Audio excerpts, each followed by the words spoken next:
Most of you are never going to use this. I'm going to tell you right now exactly how to, because it's very important considering two of these sides you're not supposed to hit people with.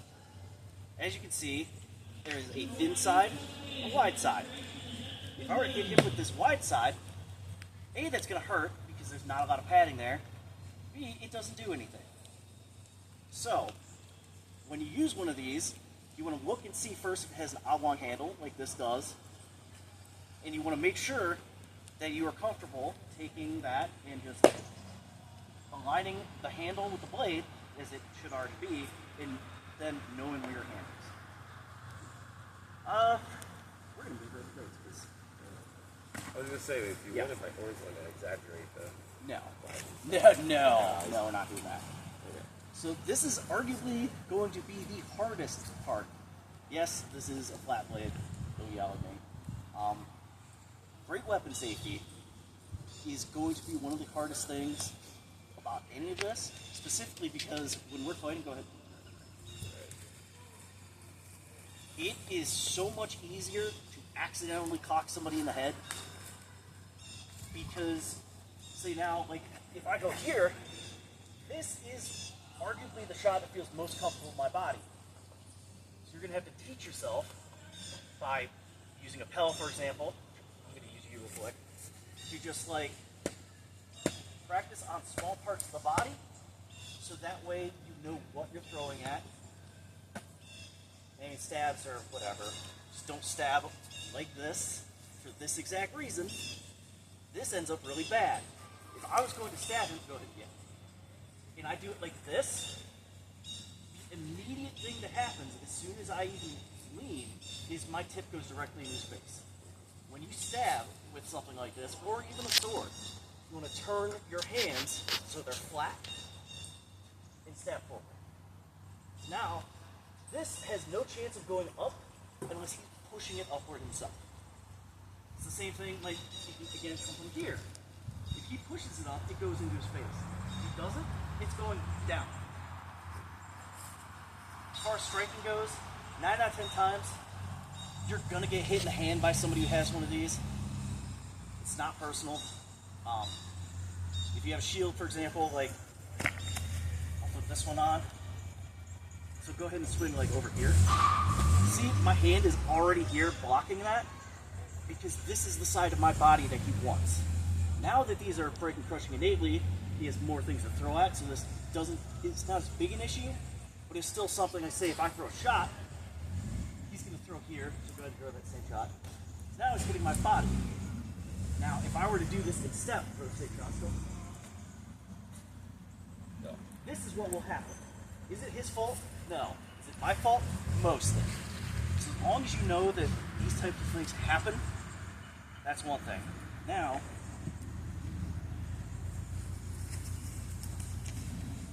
if I'm walking up to you with a greatsword, and all I'm doing is this, it is way more likely that you are going to get smacked in the gut. That shit sucks. It's not fun. So when you're swinging these, I'm actually going to turn this way. That way they can see the angle. I'm going to come in at this angle. So now, it's stopping. It's not anywhere near his head. And so, really, realistically, hit his shoulder. Yeah, if it's low, boom. Okay. Coming straight down is never a good thing. You do not want to be this guy. Because that will give you a field. All you're going to do is smack him in the face. Yes, there are certain times where it works. For example, if I'm like standing here, I just do this. Even then, it's still at just a little bit of an angle to where I'm not swinging straight. But it's close enough to where it's hard for Reeves, etc. to tell. So especially when it comes to these, it is something you need to really, really practice. The other big and terrible thing that I'm going to tell you not to do, shit like this. Don't do it. If you practice enough, sure, that's fine. If you just pick one of these up, what happens when you start spinning stuff, see how it, just from that, it's coming upward? Eventually, you're just going to clock somebody in the jaw. That also sucks. Spin shots, while occasionally useful, are super dangerous. Like, if I want to be real cool and throw like that, I don't even know if I just hit you in the head. Because it's super dangerous. You need to be looking at your target unless you're throwing really low. Like, here, I can just do this all day because I know I'm not hitting him in the face. Whereas, if I do it from back here, it raises up so much that this is directly in line with his face. That's terrible. You don't want to hit your friends in the head. And it works the same way with a regular sword. If I want to throw cool spin shots, I want to throw them low. So that way, if I'm up here, we're getting real close to his face. And that's immediately dangerous. Other than that, without a flail, I can't show you anything to do with it, unfortunately. Essentially, with flails, as I will just tell you right now, you want to, once you swing it, you lose all control of where that head goes. So you have to be really careful about where you put it. We'll pretend that this is a chain in the head. If I were to throw it right here, yes, it's going to hit him in the back. But also, a lot of times, it'll come up and catch the back of his head as well. Which, flails don't have a lot of weight behind them. It's not terrible. But at the same time, you still don't want to get hit in the head. You don't want to hit other people in the head. So it's another place of where you should try to throw lower. So that way, your chain in head still hits a target that you want, but is not smacking him straight in the face. If I have a flail and I'm just doing shit like this, yeah, it's going to hit somebody in the face. You essentially use them things like a sword, but you're not going to hit somebody in the face. That's all it is just boom, shit like that. Let's see. Got any tips for using a great weapon when you're armed in one arm? Okay, yeah. Use yours for this. So, there are two ways to do this. First one is to just kind of let it do its own thing. You don't need to try and swing it hard. The second way to do it, which I prefer, is I will leave it, I will just start kicking it and stabbing, because stabbing can break shields in this game. And this offers me a lot more control than even just doing this. Or the same thing of if I know I can hit you in the leg, I'll put it here, let it go. This kind of works, but at the same time, you really have to know how to use your body to be able to really put it where you want it. And since it's a flat blade, there's a good chance that it will just roll and you'll end up like this, which sucks. Other than that, as far as actually breaking shields in this game, basically all you do at this point is there's no reason in this game to really crank it back because you're not required to. There's no sufficient force. So yeah, I can literally, boom.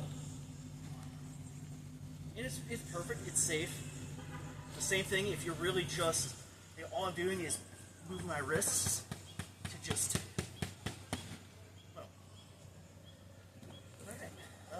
do you, on a safety perspective, prefer that people wield omni blades as opposed to flat blades? If the flat blade has a round handle, I'm going to tell you you're dumb and that you shouldn't use it, because the first thing that's going to happen is you're going to swing and I'm going to pretend this is round and it will just hit and then spin. Omni blades in this way are better because there's no striking surface I can't hit you with. Flat blades are a preferred taste. I like them. I know a lot of people that don't. Realistically, would I tell you to start off with a flat blade? Yes, because it teaches you control over where you can hit.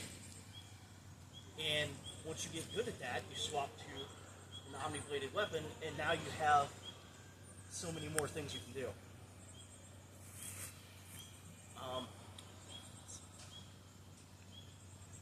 Let me borrow your shield. Yep. That's not something safely you should do. Yeah. The thing things you can do safely with shields. Go ahead and move that up. You can manipulate their shield completely. I can sit here and do this all day. I can also take it, put the corner around it, and rip it outward. Those are things that are completely legal and safe. What you can't do, however, shit like that. As much as you might want to, it's really fun. Or stuff like, I can't sit here and just try to punch him with the bottom part of my shield. Unless it's a Madu.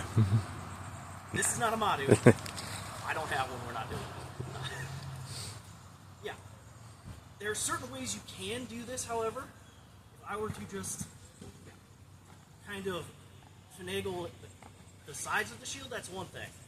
When I'm putting it flat against him like this, that is the thing that they immediately would yell at you for and get you kicked off the field. I should know, it happened. Other than that, as long as you are cognizant of where you're swinging and how you think the other person is going to react, 9 out of 10 times, you're going to be pretty safe. That would be the one thing for us taller folk. Oh, no. Yeah, me being this height, I get hit here all day, regardless of how safe somebody's being. It's unfortunate. When you're on the taller How many side, times I've hit you in the back of the head? when you're on the taller side, you know, Yeah. basic strike, this feels really natural. And unfortunately, both of you gentlemen Yeah. are... Yep. That's why, for you in particular, I would actually prefer you to try and, like, slam the hell out of my shoulder instead of swinging it across. So, because night chapter, they actually teach us no public clock, and you right on the clock. Yeah, like you would swing it at 130 to hit the top of the shield and push it down into my foot. Yeah. Which is exactly what you should be doing. Because like I said, there's really no reason to swing straight down. Now, well, that's not entirely true. Right here is Mr. You right now. Let's go ahead and get the stance. The only reason I'm ever going to want to swing straight down is to snag an arm. Because I'm so far out of range, I know I'm not hitting your head. So I can just boom. It's a quicker strike than for me to like really crank into it. That is about the only reason you would ever swing straight. 9 out of 10 times you are literally either here or here. Unless you like legs, then you're always down here, which I don't like you. Alright, other than that, Jade, I'm going to borrow your bow. One of your...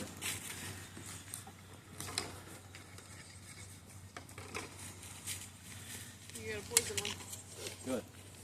So, in this game and all other games like it, there's a minimum distance that you can safely shoot somebody in. This is about it. And even there, you're only going to pull the half. If you do this, first thing's going to happen is I'm going to shoot him. Either A, this arrow knock is going to come flying directly back at me, which is awful, or B, it's going to flip up. Somebody else is going to catch the knock, and that's going to suck. So, like, realistically, see how that just flipped? That is one of the most terrifying things of all time. That only happened because I pulled all the way back.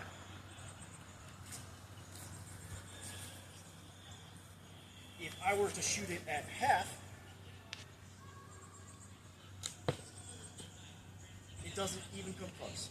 It straight up will not just smack somebody in the face with a knock. Incorrect. Other than that, I've got about nothing. Oh, If one you more have question. When you use sword and board against another sword and board, a lot of times you get really close in like hugging distance. yeah, And like is there any safer shots or things we should do in that situation? honestly, a lot of it is just making sure you're not moving the opponent with your body. Because like when we're here, say I can now hold his shield with mine because it's legal. This is probably the safest shot you're going to throw because you're going. I'm going to turn so you can see that. So you come over. Now there's no way I'm hitting you in the head. And B, my sword's so far past his body that like this is completely open. That overhead wrap is going to be your best shot when you're in this range. There are other shots you can do. I can lean and throw under. or I can try to throw straight across, but 9 out of 10 times, this is going to be your baby, especially if you're taller than your opponent. The only bad things you might have happen is this might happen, but it's an accident. There's nothing you can do about that. They happen way more frequently than we want. And in that case, it hurts both participants. Taking a head to your arm is not pretty. And for the most part, you just got to remember you don't need to swing as hard as you can when you're in that range, because doing that might end up hurting somebody. Yeah. Yeah. Are there any other questions that people want to ask? What is your take when it comes to safety tips for padding greater than heavy? If you're padding greater than heavy, you probably have a weapon that shouldn't be on the field. Because most cases, people who do that are padding because their core is super stiff. And at that point, it doesn't matter how much padding you put on that, because it's going to swing really hard. The other case is you'll have people like Oban, my squire, who likes his gigantic hammer thing that I hate. The head is so egregiously heavy that if that were to be swung with any amount of force at the side of your knee, for example, you're going to either fall or you're going to break your knee. This will also lead into something I forgot about, which is unfortunate because I hate them. Hook weapons. Yes, they're legal in this game, but you have to be able to show that you can use them without being an ass. As in, like, if I have a hook and I put it behind his knee, I can just do that all day. It's awful and not allowed. But due to how we check weapons at the moment, there's really no way I can tell you no unless I tell you no. For example, like your bat lock. Great design, awesome. As soon as I knew I could fit my wrist into that is when I knew it was going to be a problem. Yeah. Like, entrapment is such a weird area in any game because you can entrap pretty much anything on anything if you really try. So at that point, you would just want to look out for the things that are egregious, like axes with an actual bill hook, or these don't exist in this game, but they did when I started. They're basically hula hoops on the end of poles. And all you do is put them on people and then just move them around because they can't get out of it. I mean, other things I'm going to talk about while I'm out here. If you're an archer and you shoot arrows a lot, every time you pick one up, you should check it and make sure that it is still safe. The easiest way to do this is just to pick it up and shake it. So you can tell from here, just by doing this, A, the arrowhead's still on tight, and your shaft's not broken. Your knock, I mean, if you can still fire it, whatever. But yeah, for the most part, you just want to be able to shake it a little bit and make sure everything's still there. You want to do it with every arrow you pick up because you don't know who stepped on what. Or if something ridiculous happened to your head, or it was just coming off because of age. You kind of want to do the same thing with swords. Swords are a lot easier. You're really just going to take them, feel them up, make sure the core is not coming through anywhere. Especially if you hit, for example, like Ragnar's wooden, or Jalen's wooden shield.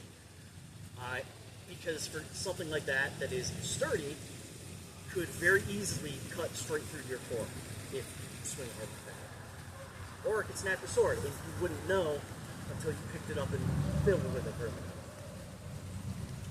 You should also make sure to check your stab tips frequently. Make sure there's no core coming out through there. Because that can and will seriously injure somebody. I've seen that happen. I've done it. It's awful.